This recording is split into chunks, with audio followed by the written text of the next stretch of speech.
பராசரர் மணிமன்ற குழுவில் பயணிக்கும் அனைத்து அன்பு ஜோதிட சொந்தங்களுக்கும், அட்மின் திரு சந்திரன் ஐயா அவர்களுக்கும், மணிமேகலை சகோதரி அவர்களுக்கும், தந்தை திரு திண்டுக்கல் ஹரிஹர சர்மா ஐயா அவர்களுக்கும், பூந்தமல்லியிலிருந்து பாரதியின் அன்பான நமஸ்காரங்கள். சந்திரன் ஐயா இன்னைக்கு ஒரு கேள்வி கருத்தரங்கம் ஆரம்பிச்சிருக்காரு. அதாவது ஜாதகத்தில் ஒருவரின் ஜாதகத்தில் சுபத்துவம் தருவது கிரகமா பாவமா அப்படின்ற தலைப்பில், ஜாதகம்னு எடுத்துக்கிட்டாலே பாவமும் வரும் கிரகமும் வரும். பாவம் இல்லாமல் கிரகம் இல்லாமல் பலன்களை சொல்ல முடியாது. ஆனால் சந்திரன் ஐயா ஏதாவது குறிப்பிட்ட ஒரு விஷய காரகத்துவம் முக்கியத்துவமாக வச்சு இது பாவமா கிரகமா அப்படின்ற மாதிரி ஏதாவது ஒரு கேள்வி கேட்டுக்கிட்டே இருப்பார். அருமையான கேள்விங்க ஐயா. ரெண்டுமே இல்லாமல் பலன்கள் சொல்ல முடியாது. ஆனால் ஒரு ஜாதக கட்டம்னு எடுக்கும் பொழுதே முதல்ல பாவ கட்டம் தான் வரையும் போதே பாவ கட்டம் வரைஞ்ச அப்புறம்தான் அதுக்குள்ளே கிரகங்களையே அடைக்க முடியும்.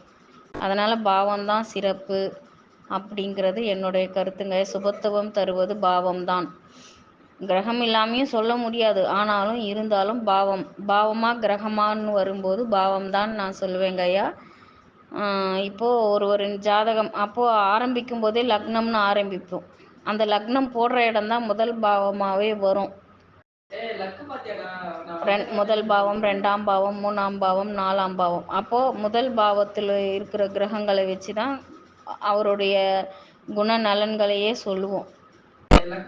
2ஆம் இடத்தை வச்சு தான் அவருடைய குடும்பத்தை சொல்லுவோம். 3ஆம் இடத்தை வச்சு சகோதரத்துவம், தைரியம், வீரியத்தை சொல்லுவோம். 4ஆம் இடத்தை வச்சு சுகஸ்தானம், தாயாரை பற்றி சொல்லுவோம். வீடு வாகனங்களை பற்றி சொல்லுவோம். 5ஆம் இடத்தை வச்சு குழந்தைகளை சொல்லுவோம். 6ஆம் இடத்தம் ருணம், ரோகம், எதிரிகளை வச்சு சொல்கிறது. 7ஆம் இடம்னு களத்திரத்தை சொல்லுவோம். 8ஆம் இடம் அவருடைய அந்தரங்கங்கள், நோய்த்தன்மை, அது எல்லாத்தையுமே சொல்லலாம். வம்பு வழக்குன்றதை விட அவருடைய பலவீனங்களை சொல்கிறது, ஜாதகரோட முக்கியமான பலவீனங்களை சொல்கிறது, அதெல்லாமே எடுத்துக்கலாம். அவருடைய மறைமுக உறுப்புகளை பற்றி சொல்கிறது, அதெல்லாமே எடுத்துக்கலாம். 9ஆம் இடம் தந்தை, வெளிநாட்டு பயணம், வெளியூர் பயணம், மேற்கல்வி, அதெல்லாமே எடுத்துக்கலாம். 10ஆம் இடம் தொழில் ஜீவனம், 11ஆம் இடம் லாபஸ்தானம், மூத்த சகோதர ஸ்தானம், இந்த மாதிரி எல்லாரையும் எடுக்கலாம். 12ஆம் இடம் அயன சயன போகஸ்தானம், வெளிநாட்டு பயணம், இது எல்லாத்தையுமே சொல்லுவோம். விரயஸ்தானம்னு சொல்லுவோம். இது எல்லாமே தெரிஞ்ச விஷயந்தான். பாவகத்தை வச்சே லக்ன பாவகம், லக்னாதிபதி, லக்னத்துக்குண்டான பாவகம் எந்த அளவுக்கு வலிமை பெற்றிருக்கோ அதை வச்சு லக்ன பாவத்தை சொல்லலாம். 8ஆம் இடம் வலிமையை வச்சு ஆயுள் பாவத்தை சொல்லலாம். இது எல்லாமே தெரிஞ்ச விஷயந்தாங்க ஐயா. ஆனால் கிரகங்களை மட்டுமே வச்சு எந்த ஒரு விஷயத்தையும், இப்போ சனி பகவான் ஆயுள் காரகன்னு சொல்கிறோம். ஆனால் அவர் எங்கே இருக்காருன்றதை வச்சு தானே நம்ம பலனை எடுக்க முடியும். சனி பகவான் 10ஆம் இடத்துக்கு, அதாவது கர்மகாரகன், ஜீவனகாரகன் எதுக்கு அவருக்கு பேர் வந்ததுன்னா 10ஆம் இடத்துக்கு அதிபதியாக வந்ததுனால தான் சனி பகவானுக்கு ஜீவனக்காரகன், கர்மகாரகன்ற பெயரே வந்ததுன்னு சொல்லலாம். சுக்கிரன் களத்திரகாரகன் அவருக்கு ஏன் பேர் வச்சோன்னா, லக்னத்துக்கு 7ஆம் இடத்துக்கு அதிபதியாக வந்து குடும்பத்துக்கும் குடும்பஸ்தானத்துக்கும் அதிபதியாக வந்து லக்னத்துக்கு 7ஆம் இடத்துக்கு அதிபதியாக வந்ததுனால அவரை களத்திரகாரகன்.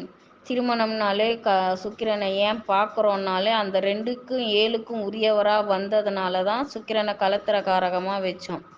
இப்போ குருவை ஏன் குழந்தைக்காரகன் சொல்கிறோன்னா, சூரியனுக்கு 5ஆம் இடம், அதாவது சூரியன் வீட்டிலிருந்து 5வது குழந்தை பாவகம் 5ஆம் இடம் எடுப்போம், புத்திரஸ்தானம்னு எடுப்போம். அப்போ சூரியனுக்கு 5ஆம் இடத்துல குரு பகவான் இருக்கிறதுனால தான் குரு பகவானை குழந்தைக்காரகன்னு சொல்கிறோம்.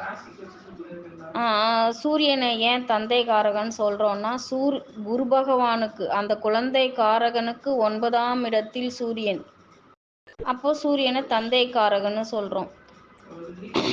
அப்போது அந்த பாவத்தை வச்சு பார்க்கும்போது கிரகங்களுக்குண்டான காரகத்துவம் எதுக்கு வச்சிருக்காங்கன்றது நமக்கு புரியும்.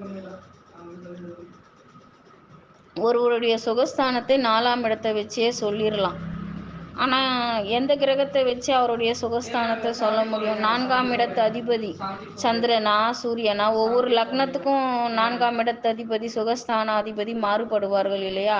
அப்போ நம்ம அது எந்த கிரகத்தை வச்சு எடுப்போங்க? இப்போ சந்திரன் சுகஸ்தானாதிபதின்னு சொல்லுவோம், ஆனால் காலபுருஷ தத்துவ அடிப்படையில் தான் அவரையுமே எடுக்கிறோம்.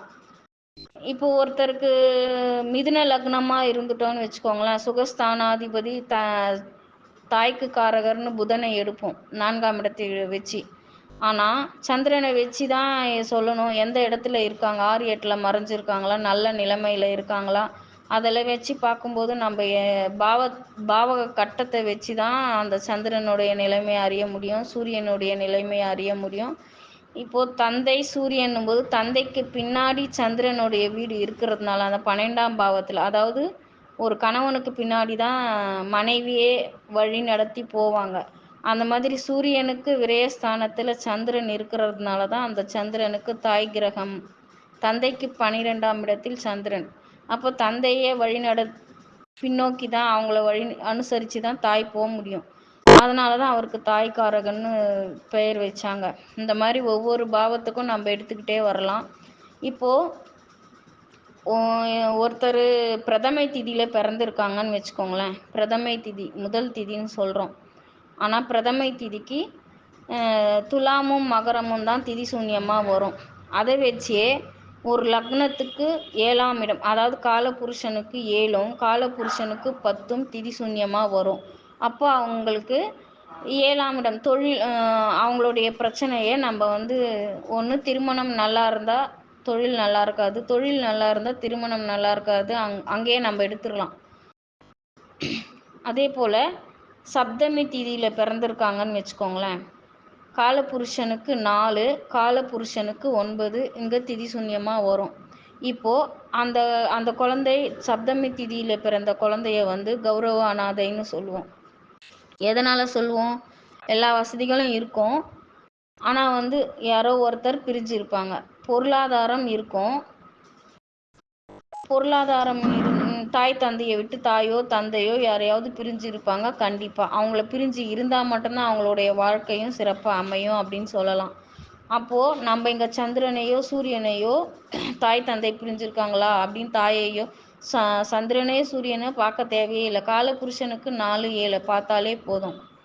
இப்போது மணிமேகலை சகோதரி கூட ஒரு 4 நாள் முன்னாடி ஒரு ஜாதகம் பதிவிட்டிருந்தாங்கன்னு நினைக்கிறேன். அது பார்த்தீங்கன்னா மேஷ லக்னமாக வரும். அந்த லக்னத்திலே பார்த்தீங்கன்னா சூரியன் சுக்கிரன் சந்திரன் எல்லா ஒரு 4 கிரகங்கள் இருக்குது.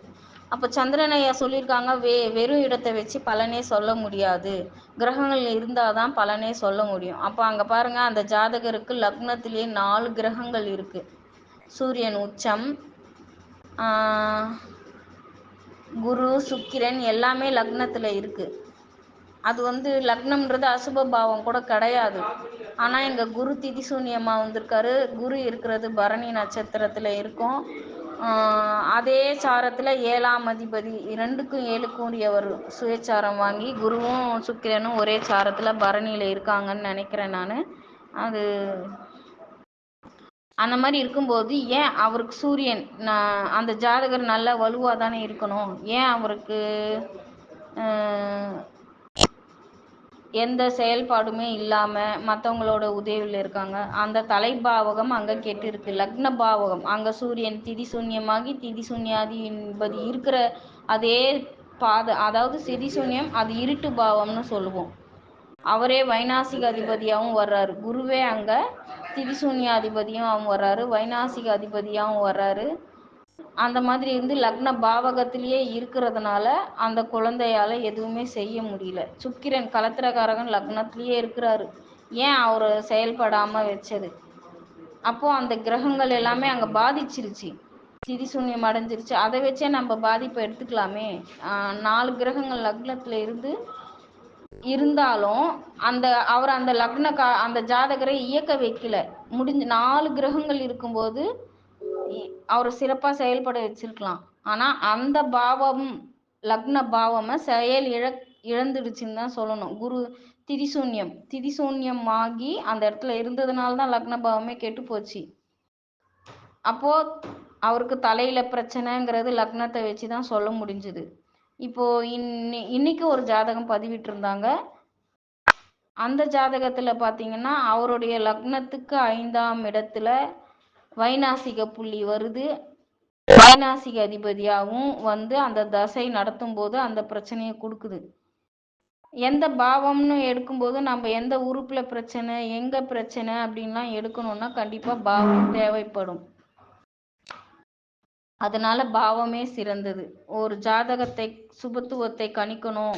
சுபத்துவம் எதுவா இருந்தாலும் பாவத்துவமா இருந்தாலும் லக்ன அதாவது 12 பாவ கட்டங்கள் இல்லாம கிரகங்களை மட்டும் வச்சு பலன் கண்டிப்பா சொல்ல முடியாதுங்கய்யா. பாவகம் காலபுருஷ தத்துவ அடிப்படையிலேயே பலன் சொல்லிடலாம். அவங்க என்ன திதியில பிறந்திருக்காங்க அப்படின்னு சொல்றதையும் சொல்லலாம்.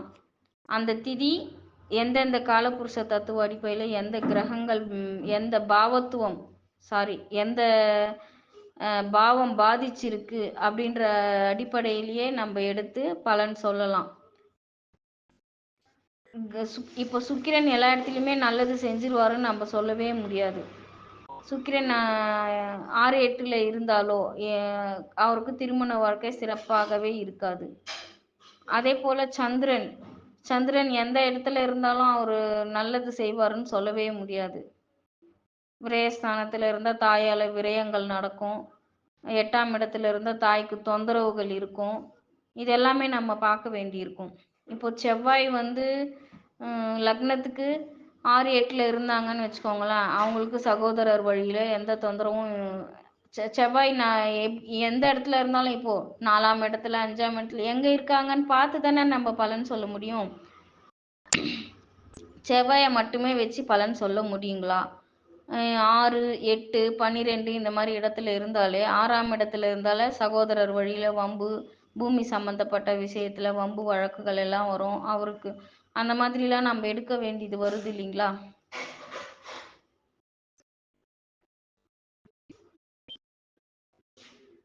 இது எல்லாமே பாவகத்தை வச்சு தான் பலன் சொல்ல முடியுங்கிறது என்னுடைய கருத்துங்க ஐயா. நன்றிகள் ஐயா.